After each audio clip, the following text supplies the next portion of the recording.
Hi, welcome to After Hours. My name is Don Walchuk. With me today is Sid Chow Tan.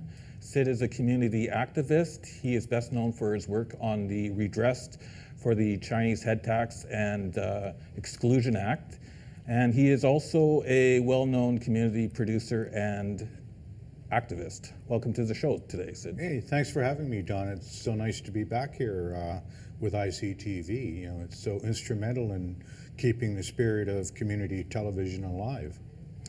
Well, that's why I had you here today, because we've been doing community television for quite a few years now, and I thought it would be good to talk about what it is that we actually do. How did you get involved in community activism? I got involved in activism, I guess, as a natural part of growing up, it seemed. When I was growing up in Saskatchewan, we were the only Chinese family, fully Chinese family in town. Experienced a lot of discrimination and got to learn what justice and equality and all these things, and particularly the Medicare battle. I was there, and I remember, I think I was in the 6th or 7th grade when they were talking about Medicare, and I was in a debate and couldn't figure out what the arguments against Medicare would be, and it's just been a part of what I've done. And as I got older and managed to go to university and raise a family and do all these things, they've just become a normal part of my life. I changed my life to accommodate some of the things I feel strongly about. Well, how did the head tax issue come up? Well, it came up in 1983. A Chinese senior asked his member of parliament, Margaret Mitchell, if he could symbolically get a refund of this tax, which was an unjust racist tax. And that begat the redress movement for the Chinese head tax and exclusion here in Vancouver East, very close to the old ICTV office, I might add. And when that happened, maybe we should explain a little bit about what the Chinese head tax was. It started in 1885, is that correct? That is correct. Yeah. Right after thousands of Chinese laborers were brought here to finish the most difficult and dangerous part of building the Trans-Canada Railway, the government of Canada wanted to restrict immigration, so they wanted to restrict the immigration of Chinese workers, and they levied a $50 immigration tax. That went up to $100 in 1903, I believe, and then in 1904 it was $500. And that didn't really quell the immigration that much. It was not meant to stop immigration, it was meant to restrict so that the workforce wouldn't overwhelm what would be called all-white workforces or labor unions. And so this is when they brought about the Chinese Exclusion Act. The Exclusion Act was brought about in 1923, right, when after all this, there were a groundswell to realize that, you know, Canada is an all-white Canada and Chinese were excluded. And in fact, my understanding is from 1923 to 1947, when the Exclusion Act was repealed, less than 50 Chinese immigrants came to Canada, and they were usually of the dignitaries or diplomats or academics or ministers. So that what we have is 62 years of racist legislation, and that was part of, my grandfather paid the head tax. That's what he was separated from his wife for 25 years, and my entry into Canada is a result of the end of exclusion and my grandfather being allowed to unite his family after 25 years of exclusion laws. Well, when I talk to friends at work and stuff like that, I say, my friend does the head tax redress, and they say, oh, that happened 500 years ago. Why don't we just forgive and forget. What do you say to people like that? Well, I said it didn't happen 5 years ago, and victims, Yeah. victims, and I use victims or survivors of that are still alive. There are thousands of Chinese seniors who were separated from their fathers and their families because of a racist law from 1923 to 1947. They have received apologies now from the federal government and from the provincial government. The provincial government just recently. But the fact is, the government discounted them. They didn't take into account it was individuals that suffered. It was families that suffered. And the apology is, for me, an apology should actually acknowledge the wrong. The government has done that. An apology should also have some kind of restorative justice to the people that suffered under that. It should be healing for them, and there should be some kind of reconciliation. And the government has taken what I call the photo ops and the vote pandering part of the apology, and they haven't done the hard work of dealing with restorative justice, of dealing with reconciliation and healing for those. And I'm just so pleased to work with Chinese seniors. I've learned so much from them, and this was a growth thing. I've been doing it for almost 3 decades now, and I got. How did that come about? Now you're a community television producer, so how did that all come together?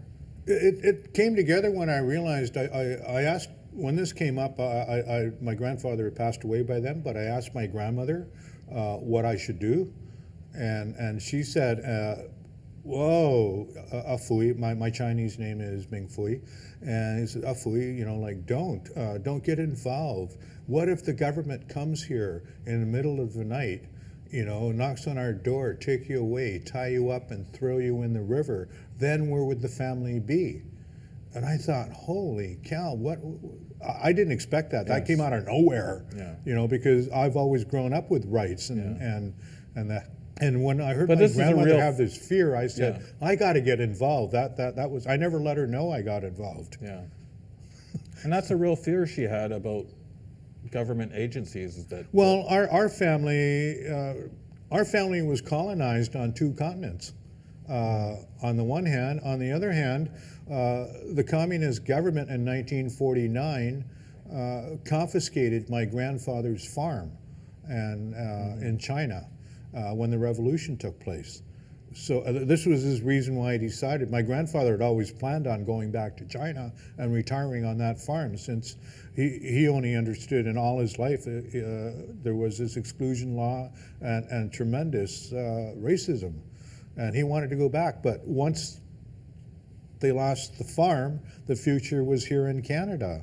And here in Canada, our family had only been persecuted by the racism. And so governments really have not done our family a lot of good up to that point. And this is what makes me hopeful, because I know that in the last, since I've been around, I've seen the advent of Medicare. I've seen the advent of family reunification for Chinese families. I've actually seen the government acknowledge and apologize for this, although they haven't provided adequate redress to those that were directly affected by these laws. And that's why I still work on it.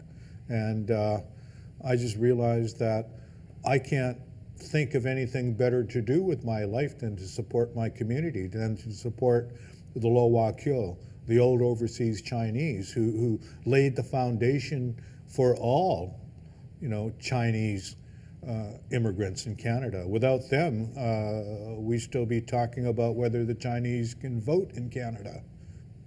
Well, what is happening now with the head tax redress? The movement is there. It's still looking. Our seniors are dying, and of course, this is the hope of the government to not provide direct redress to those that were affected, in the hope they will all die. So that, as you brought up, your friends say, well, this happened a long time ago. It did not happen a long time ago. There are still people alive. This is not history. Mm-hmm. People that suffered these injustices are still alive. Mm-hmm. They should be recognized. Now, there's something coming up pretty soon the Legacy Project. Can you talk a little bit about that? When the BC government instituted what it called a program to deal with historic wrongs against Chinese British Columbians, and out of that has come a legacy project or legacy projects, and part of these projects are to create a book, tell the story of what I call the Gold Mountain adventurers and pioneers who built the railway and who fought for their rights. And many of these people actually gave their lives. They fought in the Second World War for Canada and died without having the vote. This is the way Canada was, and part of this is the education part, because I want my grandchildren and I want future generations that are of the early Lo Walchuk, the old pioneer families, to actually be proud of that. You know, generations from now, I hope that people will identify themselves as, we're Canadians, we're a head tax exclusion family, just like Europeans do the United Empire Loyalist, or Americans do the Mayflower. Chinese immigration is a big story. It could be one of the most epic and heroic stories actually on this continent. And I want to really make clear, the Chinese that came, the immigrants, they are settlers. In some ways, they are even colonizers. And what racism we have had to suffer pales in comparison to the 500 years that our Indigenous brothers and sisters have had to face with colonization and with I guess, the growth of capitalism, with the exploitation of natural resources. And you have to put this all together, and that's the way that I put, by working on racism, anytime you out an ism, you help all the others. And so this is just one small little part I can do. And I've done it, and thanks to actually community television and working in media, I've been able to make this issue, along with literally thousands of people across Canada. Now, community television is something I want to talk about. Now, what exactly, when we talk about community television, what are we talking about? We're talking about one of the legislated systems that's available for Canadians so that they have access to the airwaves. There are three parts to the Canadian broadcasting system. There's public, which is CBC, Radio Canada, and in some ways Public Knowledge Network, CPAC. There's private, which is pretty much everything else except for community television. Community television is a CRTC, Canadian Radio Television Communications Commission, legislated part of the Canadian broadcasting system. It receives over $100 million a year to do community television. That $100 million a year goes to cable companies, but it's public money. I want to make clear, it's public money. The cable companies pay it to the government gives it back to them to run community television. And recently, some of the travails that we've had, and where I got to meet you in the mid-90s, was when the CRTC gave cable companies, complete control over community television, as if it were an adjunct. Now, let's just back up a bit. So when you got into community television, like, what was your experience? I got into community television I got in because I used to... this was during Expo around 1986? Yes. Yeah, okay. Yeah, I got in because I used to co-publish a Chinese-Canadian community newspaper, in real paper, where we printed. Oh, okay. And somebody that was doing community television... What was the name of the paper? Chinese-Canadian Press. Oh, okay, okay. And someone who was doing community television, Hotman Cito, asked if I would want to host some community television shows or come in and talk about the community, and I said yes.